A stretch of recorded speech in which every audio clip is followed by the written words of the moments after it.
Olá, eu sou a professora Clarice e venho com este terceiro vídeo da saga de 5 sobre os processos de educação. Esses vídeos nós temos cada um tema, aconselho se vocês desejarem reverem. Voltem lá no canal, assistam o tema 1, o tema 2, estamos partindo para o 3. Nesse a gente fala sobre educação e nesse em específico sobre avaliação formativa e feedback.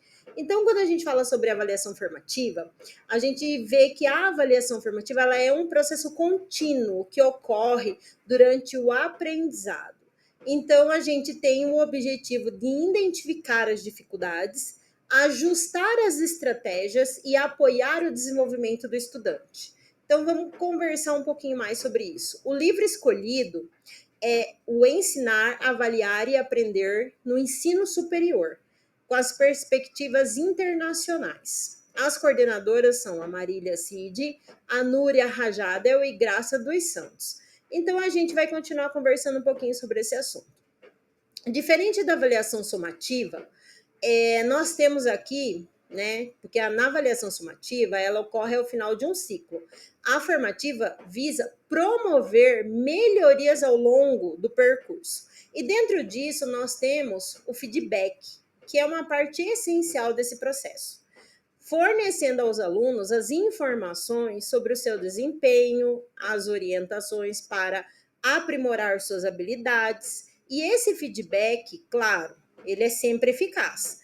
Porém, ele pode ser específico e construtivo, permitindo que o aluno compreenda o que precisa ser melhorado e como ele pode alcançar esses melhores resultados. Então, nós visamos a promoção de um aprendizado com significativos, né? Que tenha um pouco mais de personalização, que esteja mais de acordo com o que ele possa entender. Vamos falar um pouco sobre isso. Então, nesse livro que a gente escolheu para conversar sobre ensinar, avaliar e aprender no ensino superior, a gente traz alguns compilados de artigos científicos. Então, vamos começar falando aí sobre as práticas de avaliação formativa e feedback no ensino superior. Então, esse artigo que foi escrito pela Isabel Fialho, Elisa Chaleta e Antônio Borralho. Neles, esses autores, eles falam que a avaliação formativa é um processo contínuo e sistemático, cujo foco principal é melhorar a aprendizagem dos alunos. Além disso, a avaliação formativa ela tem se mostrado mais eficaz do que os métodos tradicionais de avaliações, como provas e exames, e na promoção das aprendizagens profundas e críticas. Então, nós temos assim uma avaliação formativa mais voltada para um processo de ensino-aprendizagem que permite o acompanhamento contínuo desse desenvolvimento para o aluno. Então, ao identificar essas dificuldades, assim, pontos fortes ao longo do percurso, isso oferece um ajuste imediato, tanto nas estratégias de ensino quanto na abordagem desse aluno. E isso promove um aprendizado mais personalizado e eficaz, atendendo às necessidades individuais. Então, com isso, você projeta no aluno também uma sensação e você faz um ajuste com ele de como é que ele pode melhorar. Isso traz para ele até humanização, porque ele vai se sentir mais acolhido, ele vai se sentir mais inteirado, ele vai participar do processo. Então, isso é bem legal. Vamos ver aqui sobre feedback contínuo. Quando a gente fala sobre feedback contínuo, a gente pode falar que o feedback ele é um componente essencial desse tipo de avaliação, servindo como uma ferramenta para informar aos alunos sobre os seus progressos e áreas que necessitam de melhoria. Isso tudo através de uma boa conversa. Se você souber conversar com o aluno, souber explicar, se a sua crítica ela é construtiva e não destrutiva, se você sabe falar com amor, com certeza ele vai entender em quais pontos ele precisa melhorar. E assim esse feedback ele pode ser usado para potenciar as competências e a autorregulação da aprendizagem do estudante. Logo, a avaliação formativa pode ajudar a fortalecer o engajamento desse aluno, uma vez que o feedback frequente ele motiva e ele ajusta para uma autorreflexão. E quando a gente foca nesse processo, e não apenas no resultado, a avaliação formativa ela contribui para um aprendizado mais profundo e assim mais duradouro. Então, a gente vê que, frente a tudo isso, a gente tem algumas formas de implementar essas práticas. Então, vamos falar um pouquinho mais dessas formas de implementar as práticas de avaliação formativa.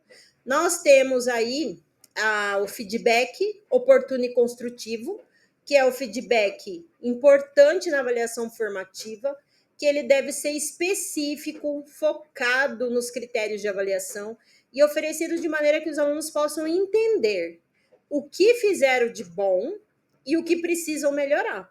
Além disso, também, ele fornece rapidamente o suficiente para que o aluno possa usá-lo em seus trabalhos subsequentes. Quando a gente fala da autoavaliação e reflexão, a gente fala sobre incentivar os alunos a avaliarem o seu próprio trabalho e refletirem sobre o seu processo de aprendizagem. Com isso, ele gera uma própria consequência, uma própria consciência dos seus atos. Então, isso envolve o uso diário da aprendizagem, questionamentos reflexivos e discussões sobre o que aprenderam, sobre as estratégias que utilizaram. Então, nós temos toda uma dimensão do próprio auto-reconhecimento das suas próprias ações. E aí nós temos a avaliação por pares, que permite que os alunos avaliem o trabalho uns dos outros. E isso pode promover a compreensão mais profunda de critérios de avaliação e melhorar também as habilidades críticas e de feedback. Isso também pode ajudar os alunos a aprender com os erros e sucessos dos seus colegas. E isso promove uma integração, uma interação, um ajuste bom, né, de como você pode se autoavaliar, avaliar o próximo, os grupos, os temas e trocar conhecimentos. Isso é bem legal. Nós temos ainda questionários e testes formativos, nos quais a gente utiliza esses questionários e testes para marcar ou classificar alguns alunos, mas como uma oportunidade deles entenderem melhor os conceitos. Então, esses testes devem ser usados como uma ferramenta de aprendizagem, onde o foco está na identificação de lacunas de conhecimento. Nós temos ainda as discussões em sala de aula, para fomentar um ambiente da sala de aula onde as discussões são mais encorajadas, engajadas, para ajudar os professores a entenderem o nível de compreensão desses alunos e ajustar o ensino conforme necessário. Isso também ajuda os alunos a articularem os pensamentos e o que pode facilitar essa aprendizagem. Nós temos ainda por portfólios, que a gente encoraja o aluno a manter esses portfólios de trabalhos ao longo do tempo e pode ajudá-los a ver o seu próprio progresso, desenvolvimento conforme desenrolar da disciplina, do conhecimento. E isso também permite que os professores avaliem o progresso desse aluno, né, de tempos em tempos, e ao longo do tempo de uma única vez, eles conseguem fazer esse dimensionamento através do portfólio, porque ele vai numa cronologia, né? Então, a gente usa também as tecnologias como ferramentas tecnológicas que a gente utiliza para fornecer feedback instantâneo. A gente tem quiz interativos, tem gerenciamento de portfólios digitais. Então, tudo isso torna o processo de avaliação formativa mais eficiente e envolvente. Quando a gente fala sobre rúbricas claras, nós desenvolvemos essas rúbricas e utilizamos, né, para que seja definido critérios de avaliação de forma transparente. Isso ajuda os alunos a entenderem o que é esperado deles e como seus trabalhos serão avaliados. Eles se sentem confortáveis a participarem do processo. E aqui a gente pode até deixar uma reflexão.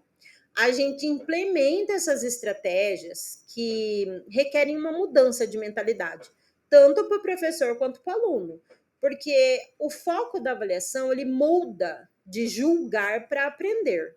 O método tradicional ainda está muito imposto dentro de nós, Porém, a gente tem que aprender que existem outros métodos de avaliar. A formação contínua do professor nesses métodos de avaliação, ele também é essencial para o sucesso dessa abordagem, tá? O professor tem que ser mente aberta, tem que pensar que o pensamento tem que ser progressista. Então, a gente tem que, né, se autorregular aí nas nossas concepções.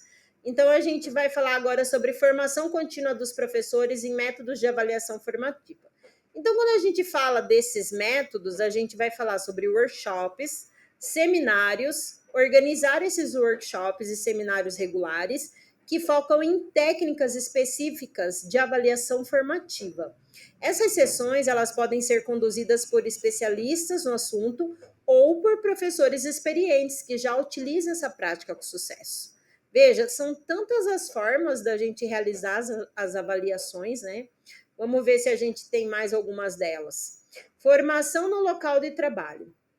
Nós precisamos implementar programas de formação no próprio ambiente escolar, onde os professores estão inseridos, para imediatamente aplicar as técnicas em suas salas de aula.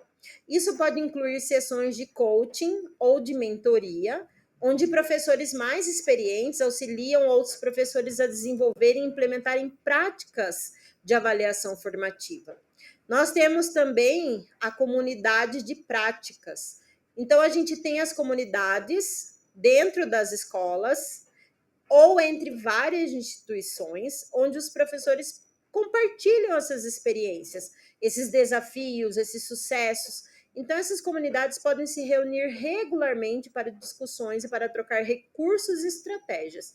E isso se dá não só de forma física, mas isso se dá de forma virtual também. Se a gente vai aproveitar a tecnologia, existem tantos grupos no quais a gente, entre professores, que trocam esse conhecimento, né? Principalmente dessa forma de avaliações. Então, continuamos. Cursos de desenvolvimento profissional online, oferecer acesso aos cursos online, a gente pode ter um ritmo, né? Pode desenvolver um ritmo para o professor. Então, a gente pode fazer abordagens diferentes, com aspectos da avaliação formativa e oferecer a certificação no final. Então, ele vai estar entendendo esse contexto, aprendendo, fazendo uma mentoria, retirando suas dúvidas e retira a certificação no final. E com isso, realiza o processo do ensino-aprendizagem. Nós temos os recursos e materiais de apoio, que, né, pode prover para esse professor um acesso a uma variedade de recursos, como livro, artigos, vídeos e exemplos de práticas de avaliação formativa. E isso pode ajudar os professores a entenderem melhor sobre as teorias e as aplicações práticas desses métodos. Aí nós temos a avaliação e feedback dos professores. Nós devemos incluir nessa avaliação formativa na prática do desenvolvimento profissional, pois isso significa que os próprios professores eles são avaliados de forma que recebem um feedback regular e sobre como anda o seu desenvolvimento profissional. E isso é bem importante, porque daí cada um pode ir se autoanalisando. A gente também tem a observação de sala de aula e de feedback. Então, a gente pode utilizar observações da sala de aula, seguida de feedback construtivo. Esses professores, eles podem observar os colegas em ação, discutir a abordagem da avaliação formativa, pode utilizar um observador externo para fornecer esses feedback aos seus professores. Uma das coisas que eu acho que não dá para ter é ego, porque se você deixar o seu ego impor, você não aceita esses feedbacks. Você vai achar que não, ele quer falar mal, ele não está querendo que eu fique bem, está querendo derrubar o meu serviço. E não. Às vezes o professor está de fora e ele consegue ver na sua prática de atuação que você poderia ser melhor. E às vezes vai te dar um feedback construtivo e você vê como se fosse uma coisa negativa. E não é, porque já bem se diz o ditado, bom e velho ditado popular. Quem tá de fora, às vezes, vê melhor do que a gente que tá dentro. E às vezes a gente não quer aceitar isso. E isso é complicado. Então, nós temos também a participação em conferências e simpósios. Quando a gente tem essas participações de conferências e simpósios sobre educação, isso ajuda os professores a se manterem atualizados, como as últimas pesquisas, os avanços, as avaliações formativas. E isso é muito legal, porque ele tem uma gama de aprendizado, de compartilhamento, de momentos de atualização do que ele já tem de conhecimento. Isso é muito legal. Aí nós realmente chegamos ao fim dessa videoaula. E nessa terceira videoaula, a gente explorou assim hoje a profundidade da avaliação formativa. Qual que é esse papel desse feedback no processo do ensino-aprendizagem?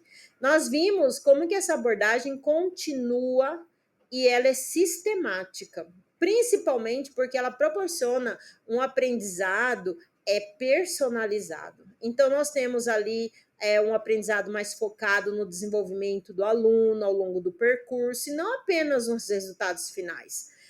A gente espera que essas práticas e essas estratégias que nós temos discutido aqui, nessas videoaulas, elas possam inspirar você a refletir e a, quem sabe, aplicar algumas delas em seu contexto educacional. Não se esqueçam de assistir as outras videoaulas, tá? E nós vamos continuar na próxima explorando mais ferramentas que podem transformar a forma como ensinamos e agradecemos. Até lá!